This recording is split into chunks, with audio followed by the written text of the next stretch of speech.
अच्छा जी, text after effects में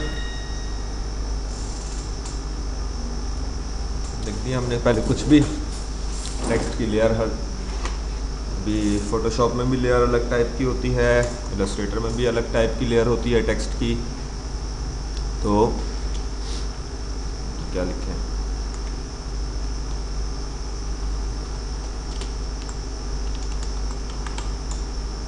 after effects लिख दिया हमने, नीचे एक और लाइन दे दी।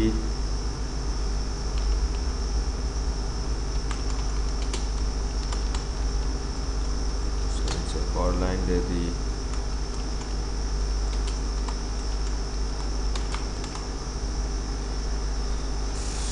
कैप्स लॉक जब भी दबा होगा, कैप्स लॉक जब भी प्रेस होगा आपके कीबोर्ड पे, तो आपको एक प्रीव्यू नहीं दिखाएगा। प्रीव्यू देखने के लिए नीचे लिखा हुआ आ रहा है refresh disabled release caps lock. Caps lock बंद करेंगे तो आपको प्रीव्यू दिखाएगा। टेक्स्ट के कलर्स, टेक्स्ट के फॉन्ट्स, टेक्स्ट के पैराग्राफ अलाइनमेंट वगैरह जो चेंज होती है वो या तो कैरेक्टर के पैनल में होगी या पैराग्राफ के पैनल में होगी। अगर ये यहाँ पे नज़र नहीं आ रहा है तो क्या करना होगा मुझे?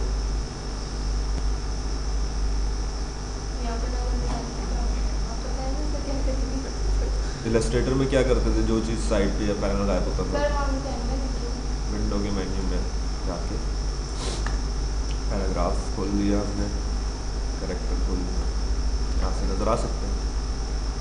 सही। इसका फॉन्ट यहाँ से चेंज कर सकता हूँ, इसमें कुछ नहीं, कैरेक्टर वाला जो भी आपको पता है सारा।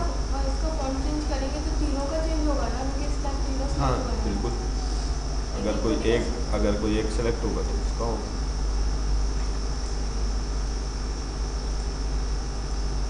सही ना। अभी तीनों सेलेक्ट हुए हैं, सबसे पूरा टेक्स्ट लेयर पूरी सेलेक्ट हुई हुई है, तो उसका पूरे का हो रहा है। कलर यहाँ से चेंज हो रहा है। अगर स्ट्रोक देना चाह रहे हैं आप तो आप स्ट्रोक कलर पे भी क्लिक करके दे सकते हैं, उसे फ़िलहाल ज़रूरत नहीं है। फॉन्ट साइज़, ये क्या है? लीडिंग क्या होती है? लाइंस के दरमियान का डिस्टेंस। अगर मैं बढ़ा रहा हूँ तो बढ़ रही है, कम कर रहा हूँ तो कम हो रही है। ऑटो पे रखा हुआ है फिलहाल। ये आपका कर्निंग है, ये आपका ट्रैकिंग है। ट्रैकिंग क्या है? कैरेक्टर्स ए एफ ई, ये जो अल्फ़ाबेट्स हैं इनके दरमियान का डिस्टेंस। सही। ये आपकी है जनाब स्ट्रोक विड्थ। स्ट्रोक तो दिया हुआ ही नहीं फिलहाल। हॉरिजॉन्टल स्ट्रेचिंग, वर्टिकल स्ट्रेचिंग, ये आपका base line shift. Base line shift को ये कैरेक्टर मैंने सेलेक्ट कर लिया या एक नंबर ऑफ कैरेक्टर सेलेक्ट कर लिए, या तो ऊपर हो जाए, बाकी सब से नीचे हो जाए।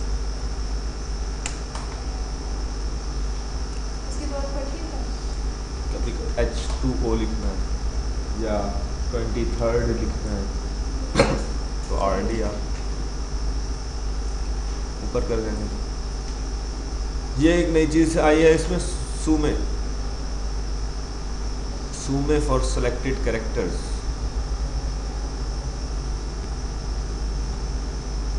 क्या कर रहा है ये? फर्स्ट जो इससे पहले का कैरेक्टर है उसके करीब कर रहा है।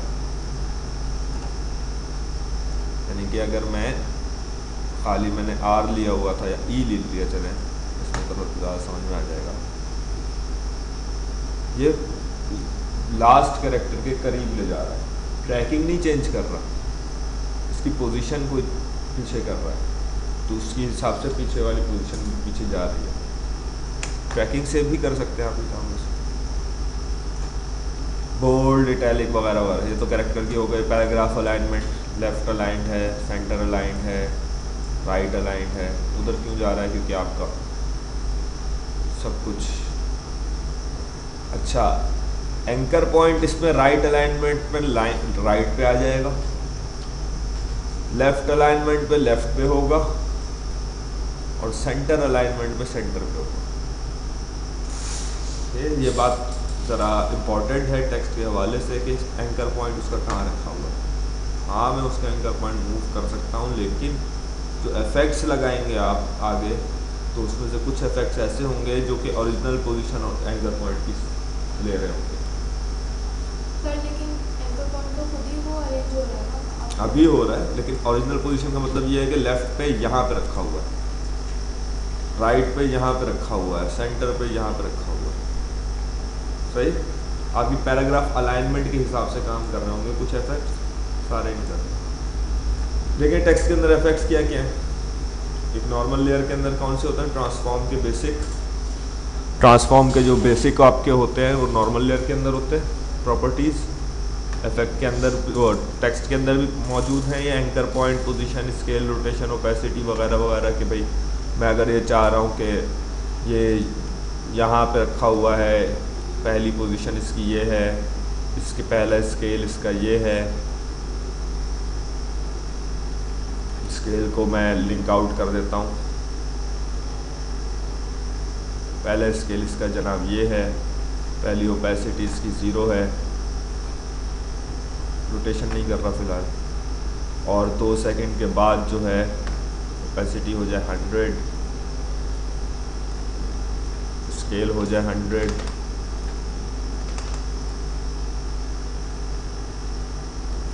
पोजीशन हो जाए इसकी ये। तो तीनों प्रॉपर्टीज बेसिक प्रॉपर्टीज है, चूँकि वो तो मैं कर ही सकता हूँ।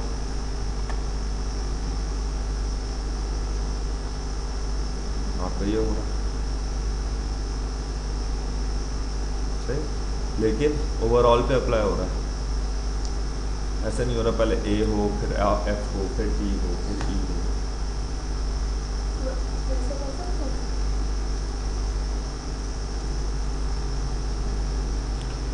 उसके अलावा ये दूसरी चीज़ आपको मिल रही है,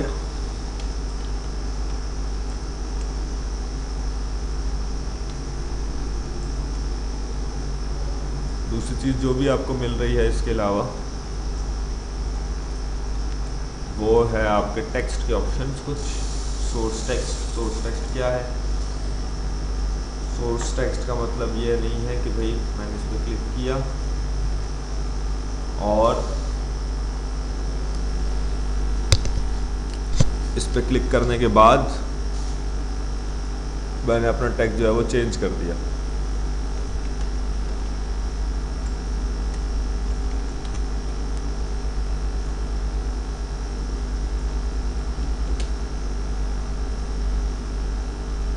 सोर्स टेक्स्ट का मतलब ये आप कर सकते हैं, एक ही लेयर पर रहते हुए टेक्स्ट भी चेंज हो रहा है सोर्स टेक्स्ट के ज़रिए जो है। सही,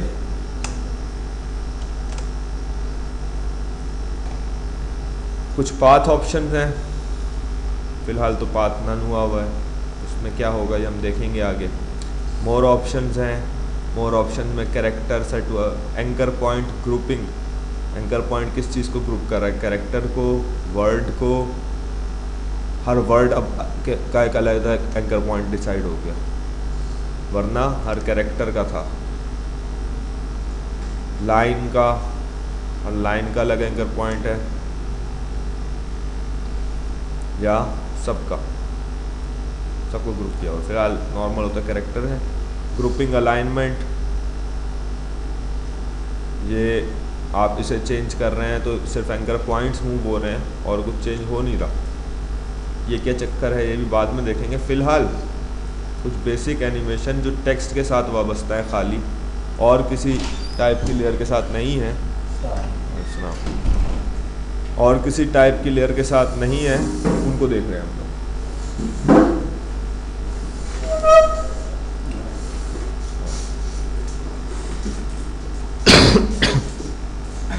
टेक्स्ट के साथ कुछ ऐसी एनिमेशन वाबस्ता हैं जो किसी दूसरी टाइप की लेयर में नहीं होगी। यहाँ पे ट्रांसफॉर्म की बेसिक प्रॉपर्टीज़ आ रही हैं, यहाँ पे टेक्स्ट लिखा हुआ आ रहा है, ये अभी हमने नहीं पढ़ा भाई इनका क्या चक्कर है। साथ में ये एनिमेट लिखा हुआ आ रहा है, एनिमेट के साथ प्ले का बटन बना हुआ है, उस पर जब आप क्लिक करेंगे तो कुछ प्रॉपर्टीज़ खुल जाएंगी कि जो टेक्स्ट में अलहदा से एनिमेट हो सकती हैं, अलग टाइप के ज़रिए एनिमेट हो सकती हैं। ये प्रॉपर्टीज़ किस तरह एनिमेट हो, इसमें कुछ आपके बेसिक वो भी आ गए, बेसिक प्रॉपर्टीज़ जो कि आपके नॉर्मल ट्रांसफॉर्म में होती हैं, और कुछ उसके अलावा भी आ गए। इन पे किस तरह काम होता है, यह है आज का टॉपिक। फिलहाल मैं एक एनिमेट पे लिख के पोजीशन ले लेता हूँ। पोजीशन का एक एनिमेटर लग गया, एनिमेटर 1 का एक ऐड हो गया ऑप्शन, और वो लग गया पोजीशन का। ये पोजीशन तो आपकी यहाँ पे भी है।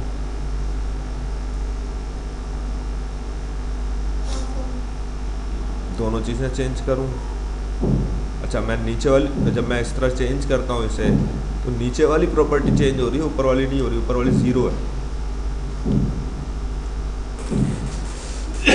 यहाँ से चेंज करूँ तो ये चेंज हो रहा है, नीचे वाली प्रॉपर्टी चेंज नहीं हो रही।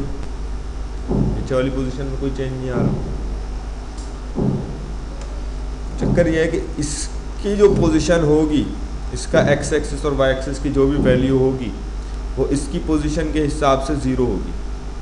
उस वैल्यू से अगर कोई भी चेंज करूँगा तो इसमें चेंज होगा। सही, मैंने ये पोजीशन रख दी, हालांकि असल पोजीशन इसकी यहाँ पे है। एनिमेटर के अंदर ये पोजीशन रख दी। अगर तो मेरा काम सिर्फ पोजीशन को मूव करना है कि भाई मैं की फ्रेम लगाऊं, पोजीशन यहाँ से वहाँ चली जाए पोजीशन,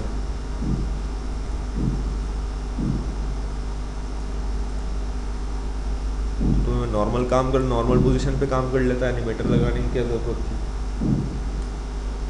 सही, एनिमेटर आप इसलिए लगाते हैं क्योंकि उसमें आपको एक चीज़ मिली होती है, रेंज सेलेक्टर।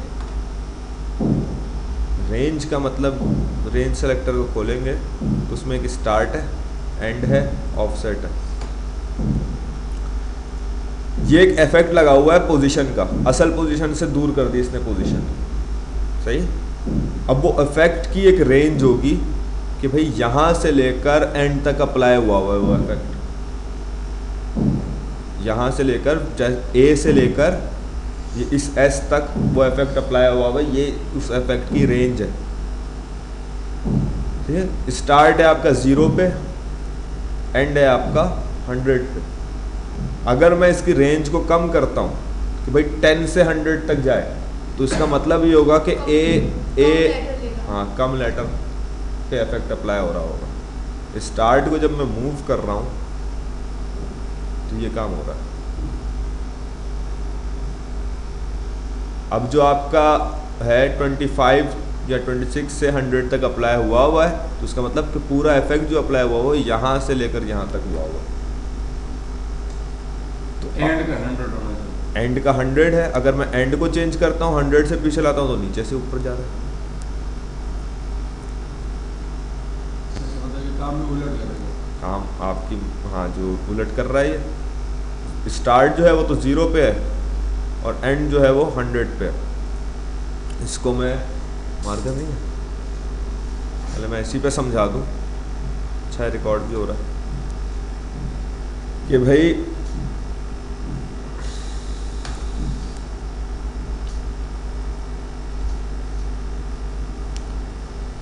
ये आपका एक बॉक्स है जिसमें कलर हुआ है, ये सॉलिड कलर।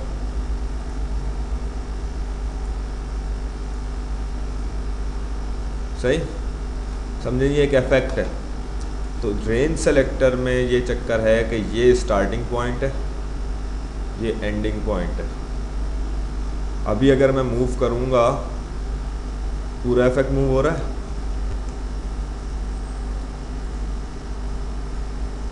अगर मैं शुरू से आखिर तक ले रहा हूँ तो इफेक्ट पूरा मूव हो रहा है। अगर मैं यहाँ से आखिर तक ले रहा हूँ तो रेंज सेलेक्टर का जो चक्कर है वो ये है कि आपने अपनी सिलेक्शन की रेंज को स्टार्ट से एंड तक कितना किया हुआ है। स्टार्ट पॉइंट को 0 से आप आगे बढ़ाएंगे तो इतना हो जाएगा, उसका ये हो जाएगा कि भाई वो इतना मूव हो रहा है। सही समझ में आ गई बात? तो आसान है। तो पोजीशन पे लगा दिया रेंज सेलेक्टर, 100 और 100 के दरमियान कुछ भी नहीं है, वो 0 ही होगा। स्टार्ट भी 100 पे है, एंड भी 100 पर है। लेकिन इस काम के लिए आप ये यूज़ करेंगे रेंज सेलेक्टर। अच्छा, पहले तो एक बार फिर कर दूँ इसको सेट, पोजीशन इसकी यहाँ पे जो चेंज हुई हुई है रख दी बाहर, फ्रेम से ही बाहर रख दी, अब नज़र भी नहीं आ रहा। या मैं इसको, तब आप रेंज सेलेक्टर लगाएंगे तो आपको पता चलेगा किस लिए यूज़ हो रहा है। ये कहीं से लिखा हुआ आ रहा है, हर कैरेक्टर बारी बारी लिखा हुआ आ गया या चला गया। तो एनिमेशन आप किसकी करेंगे? आप पोजीशन की एनिमेशन नहीं कर रहे होंगे, आपने खोला होगा रेंज सेलेक्टर, उसके अंदर स्टार्ट की एनिमेशन चल रही होगी कि भाई 0 से 2 तक ये आ जाए, सारा लिखा हुआ, 2 से 4 तक रहे और फिर चला जाए। सर आपने 4 दफ़ा किया? मैं नहीं चाहता कि यहाँ से, मैं चाह रहा था कि इतने टाइम तक रहे लिखा हुआ। फिर चला जाएगा। मैंने तीसरा की फ्रेम कैसे लगाया? एक बार फिर 100 को वापस 100 कर दिया। 100 को 100 कर दिया, पहले 0 किया। अभी 100 है ना, इसको और आगे बढ़ा दिया तो ऑटोमेटिकली की फ्रेम लग गया, और आगे बढ़ ही नहीं सकता ये, ऑटोमेटिकली की फ्रेम लग दिया। फिलहाल मैंने चीट किया, ये तरीका नहीं होता। तो आपकी एनिमेशन पोजीशन की इस तरह से हो गई। सही? सर ये वापस क्यों गया? आपने एंड पे तो नहीं की फ्रेम लगाया। एंड पे लगाया ना ये वाला। इसमें स्टार्ट की वैल्यू क्या है? 0। स्टार्ट पे स्टार्ट की वैल्यू क्या है? 0 से 100 तक आया, पहले स्टार्ट 100 पे आ गया, यहाँ से यहाँ तक 100 पे रहा, 100 से वापस 0 पे जा रहा है, तो इसका मतलब कि वापस इफेक्ट अप्लाई होगा। अच्छा सर, मुझे एंड पे करना है। सही? ज़रूरी नहीं है, वो डिपेंड करता है कि मैं ए से लिखना चाह रहा हूँ, एंड पे भी आप कर सकते हैं। उससे ये है कि मैं इससे उल्टा लिखा जाएगा, इस पे भी 0 से 100 बढ़ेगा, इस पे भी उल्टा वही बात हो रही होगी। यहाँ तक समझ में आ गया? अब मैं दूसरा एनिमेटर लगा के फिर और समझा, एक और एनिमेटर में लगा रहा हूँ, टेक्स्ट एनिमेट। अब मैं कर रहा हूँ ओपेसिटी, सर अभी हमने पहले कौन सा किया? पोजीशन। पोजीशन किया था सर। अब मैं कर रहा हूँ ओपेसिटी, ये लगा दिया मैंने ओपेसिटी। ओपेसिटी यहाँ पे कर दी, ओपेसिटी असल में भी आपके पास मौजूद है, ये रही, ये असल वाली 100 है, जो इफेक्ट आप लगा रहे हैं उसकी ओपेसिटी कर देता हूँ मैं 0। अब इसमें और सही समझ में आएगा।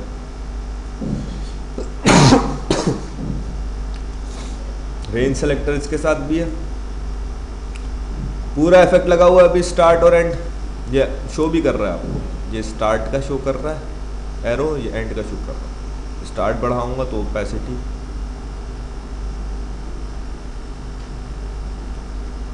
इससे कम हो रही है, ज़्यादा हो रही है, सही? वही स्टार्ट एंड वाला चक्कर है। लेकिन चले, मैंने स्टार्ट और एंड में अभी 100 का फासला है, मैंने कर दिया 0 से 10, एंड को 10 कर दिया, सिर्फ इतने पार्ट पे अप्लाई हो, या 5 कर दिया और छोटा, 0 से 5 पे यहाँ पर है। अगर मैं 5 का फासला रख रहा हूँ 0 से 5 के बजाय 5 से 10 का फासला रख रहा हूँ, आगे इतना एरिया मैंने चूज किया हुआ जिस पे इफेक्ट अप्लाई हो। सही? ऑफसेट, ऑफसेट क्या काम करता है? आपके पूरे जो भी आपकी सिलेक्शन है, जिस एरिया में आपका अप्लाई हो रहा है, जो रेंज है, उसकी पोजीशन चेंज करता है, उससे इधर उधर मूव करेगा। ऑफसेट की वैल्यू मैं बढ़ा रहा हूँ, तो आपकी रेंज आगे पीछे मूव हो रही है। अगर आपको ऐसा काम करना हो तो आप एनिमेशन करेंगे ऑफसेट की। आया समझ ऑफसेट कि भाई मैंने चूज़ किया हुआ है एक ख़ास रेंज सिर्फ 5 की, स्टार्ट यहाँ पे एंड यहाँ पे हो, लेकिन मुझे 0 से 5 जाना है। सर स्टार्ट और एंड करना पड़ेगा 9 में 10 ऐसे। हाँ, यानी छोटी वैल्यू रखेंगे तभी होगा। तो फिर आपको ज़रा ज़्यादा इफेक्ट मिलेगा। बड़ी वैल्यू में 0 से 100 रखी हुई अगर, तो ऑफसेट क्या करेगा, ऑफसेट फिर भी काम करेगा लेकिन ऐसे करना। वो तो पूरी एक 100 की वैल्यू है ना। छोटी वैल्यू में जो फ़ायदेमंद होगा वो छोटी वैल्यू में होगा। 0 से 5 पे है, 5 से 10 करना है, 10 से 15 करना है, आगे तो बार बार इन्हें चेंज करने की ज़रूरत नहीं है। एनिमेशन कर देंगे आप सिर्फ और सिर्फ ऑफसेट की।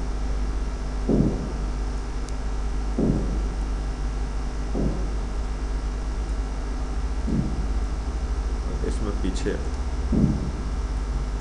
तो आपकी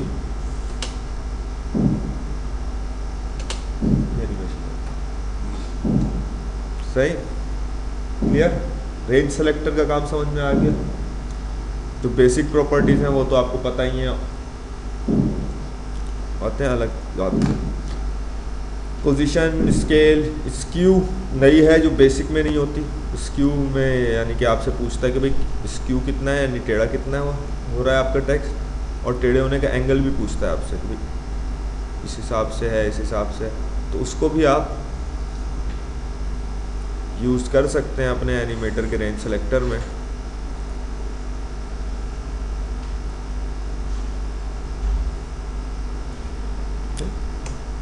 अच्छा, मेरी अभी रिक्वायरमेंट ये है कि मुझे लगाना है, पोजीशन भी लगानी है, नहीं चल पोजीशन नहीं लगा, स्केल लगाना है, स्क्यू लगाना है और ओपेसिटी लगानी है। 3 प्रॉपर्टीज़ लगानी है और तीनों में रेंज सेलेक्टर एक ही रखना है। यानी कि जब मैं स्केल लगाया मैंने, ये एक एनिमेटर 1 बन गया। एनिमेटर 1 का रेंज सेलेक्टर जब तक सेलेक्ट है ना, दूसरी प्रॉपर्टी भी अगर मैं कोई लूँगा तो इसी के अंदर ऐड होगी, रेंज सेलेक्टर दूसरा नहीं बनेगा। यानी कि अभी मैंने स्केल लगाया, उसी में मैं रोटेशन वो स्क्यू लगा दूँ, उसी के अंदर मैं, यानी इसी के अंदर ऐड हो रहा है, एनिमेटर 1 में ही ऐड हो रहा है, एनिमेटर 2 नहीं बन रहा। उसी के अंदर मैं लगा दूँ ओपेसिटी। तीनों जो, अगर मुझे एनिमेटर 2 लेना हो तो मुझे डीसेलेक्ट करना पड़ेगा। अब अगर मैं यहाँ से ले रहा हूँ और कोई भी कलर है, फिल कलर ले लिया मैंने RGB, एनिमेटर 2 के अंदर आ रहा है वो। फिलहाल मैं एनिमेटर 2 बंद कर रहा हूँ। इसी इन सारी प्रॉपर्टीज़ का जो मैंने एक ही के अंदर रखी हैं, सबका स्टार्ट और एंड 1 में है। फॉर एग्जांपल मैंने एनिमेटर 2 बंद किया हुआ है, या डिलीट कर दें उसे। एनिमेटर 1 जो लिया हुआ है उसमें स्केल रखा हुआ है मैंने 0,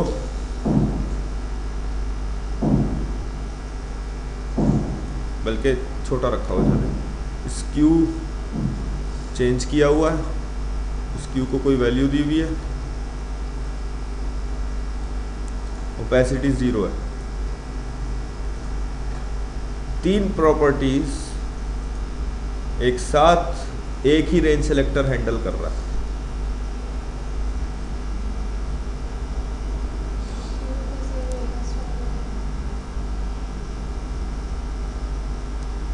वो अगर आप जूम करके देखें, हर कैरेक्टर जो है वो इस स्क्यू का लेवल है और 0 ओपेसिटी से उठ रहा है, और उसका स्केल भी चूँकि पहले छोटा था तो बड़ा। अगर मैं स्केल को थोड़ा बड़ा कर दूँ, बल्कि छोटे के बजाय बड़ा करते हैं तो नज़र ज़्यादा आएगा।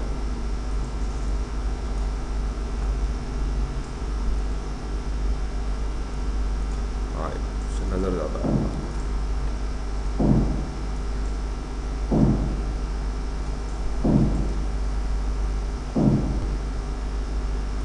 और बड़े स्केल से और स्क्यू से और ओपेसिटी से सबसे वो अपने ओरिजिनल पे वापस आ रहा है। तो आपको जो इफेक्ट मिल रहा है इससे वो मिल रहा है 0 से 3 के बाद में 100 पे आ गया इस किस्म का।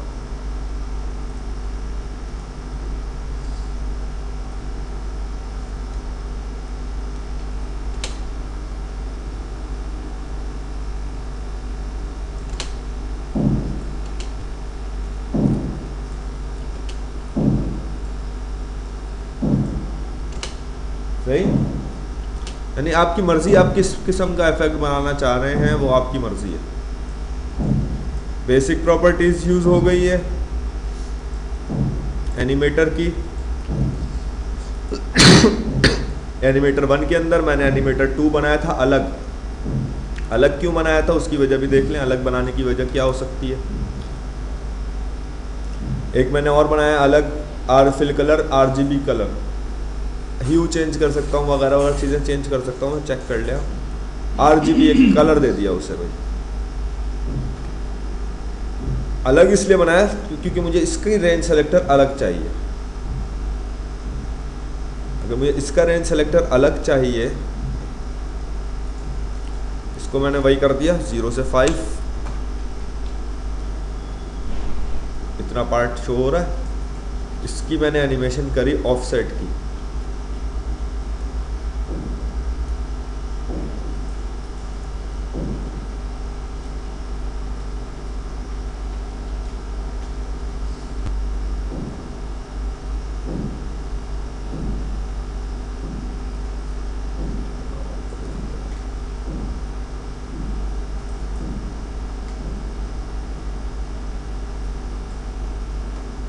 सही। और अगर आप बाद में भी करना चाह रहे हैं तो इसका रेंज सेलेक्टर उन पे फर्क नहीं डाल रहा। इसका जो रेंज सेलेक्टर है कि ये वापस भी घूम रहा है, वापस आ रहा है ये, तो वापस वो उनका स्केल, ओपेसिटी, उस पर फर्क नहीं पड़ रहा। उसकी रेंज सेलेक्टर की एनिमेशन के की फ्रेम्स ये हैं, बस ये दो स्टार्ट 1 के, और इसके लगे हुए हैं ऑफसेट के अंदर 3।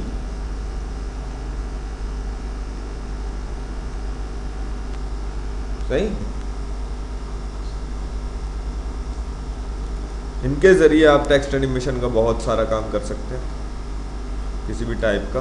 फिलहाल आप एक एनिमेटर बनाएं जिसमें 2-3 प्रॉपर्टीज़ हों। मैंने एक है इसमें ऑल ट्रांसफॉर्म प्रॉपर्टीज़, जितनी भी ट्रांसफॉर्म की प्रॉपर्टीज़ हैं सारी हैं इसके अंदर, लेकिन रेंज सेलेक्टर एक ही है। मैंने पोजीशन ये रखी, स्केल मैंने कर दिया बड़ा, स्क्यू का एक्सिस दे दिया, रोटेशन भी कर दी, ओपेसिटी भी चेंज कर दी, सारी प्रॉपर्टीज लग गई। अब आप पोजीशन कहाँ तक गए? हाँ, दोनों की असल पोजीशन क्या थी? असल में तो ये था। अब ये जब आगे तक मूव करेंगे पोजीशन मैं यहाँ से नहीं चेंज करी ना, मैं तो असल पोजीशन चेंज कर दूँ। हाँ, मैं तो असल पोजीशन यहाँ से चेंज करूँगा तो असल पोजीशन चेंज हो रही है, मुझे यहाँ की पोजीशन को नंबर से ही चेंज करना पड़ेगा। लेकिन वहाँ पे की फ्रेम नहीं लगवा ना अभी तो लगा हुआ है कुछ नहीं, लेकिन अप्लाई तो हो गया ना वो। अब असल पोजीशन मैंने चेंज कर दी। चलो, असल पोजीशन इसकी ये है, लेके मैं इसे यहाँ पे चला गया। अब मैं लगाऊंगा जब रेंज सेलेक्टर में की फ्रेम स्टार्ट एंड होगा क्या, अब रोटेट भी हो रहे हैं, साथ रोटेट होके भी आ रहे हैं, साइज भी कम से ज़्यादा हो रहा है, वो ज़्यादा से कम हो रहा है वापस, और ओपेसिटी भी और स्क्यू भी हो रहा है। बात वही हो रही। अगर इसी एनिमेटर के अंदर जब आपने एक बार रेंज सेलेक्टर ऐड कर दिया उसको सेलेक्ट किया हुआ एनिमेटर 1 को, उसी के अंदर आपने कुछ और भी लगा दिया, फॉर एग्जाम्पल फिल कलर लगा दिया, तो वो फिल कलर भी उसी के अंदर लग जाएगा और उसका रेंज सेलेक्टर अलहदा नहीं होगा, बल्कि अब रेड कलर से येलो की तरफ बढ़ रहे होंगे। मैंने एनिमेट तो किया था अभी, अच्छा मैंने एनिमेट नहीं किया था, मैंने ऐसे ही चलाया था।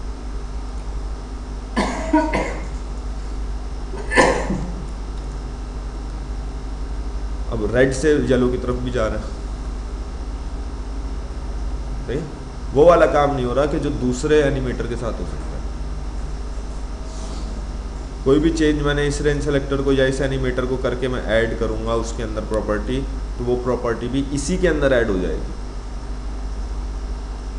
कलर खैर मैं चेंज कर सकता हूँ, वो तो एक जाहिर सी बात है।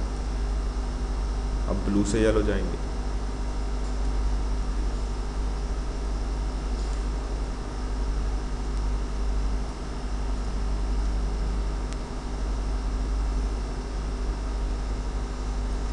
सही।